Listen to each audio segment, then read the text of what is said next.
Happy Friday. So 5 mistakes that people make when trying to manage successful change. And managing successful change is one of 5 key skills that DDI in their 2023 research has said is missing in leaders. Leaders don't have the skills to manage successful change. And I didn't want to do this week to tell you how to manage successful change. You can Google that. There's plenty of information out there. But I wanted to talk about the 5 mistakes that people make. The first one was not starting with why. The second one was communicating rather than having a conversation. The third one was leaders thinking they have to have all the answers and not being vulnerable to say, I don't know. I don't know how to answer that question about the change. Let me go and find out. Yesterday I talked about not soliciting feedback and finding out what people really, really think.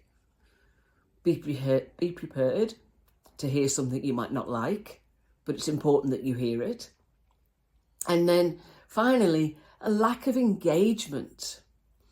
And when we don't truly engage people, we often don't do it, or it doesn't happen because it's time consuming. And we just want to get on with the change and just make it happen. And we treat people as bystanders. So they see it happening and it feels like it's happening to them, not with them. So we should engage people, get people involved in the change in some aspect. It could be user acceptance testing or user experience, whatever it might be. Get them involved. And when people get involved, they feel like they have skin in the game. They have a sense of ownership of the change. And therefore, the more likely, or they will support it. And they're going to go out there and talk positively.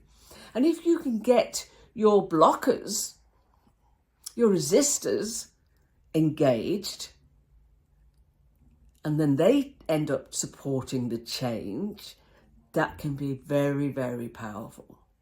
So don't just tell people, ask them for feedback, but also ask them to get involved.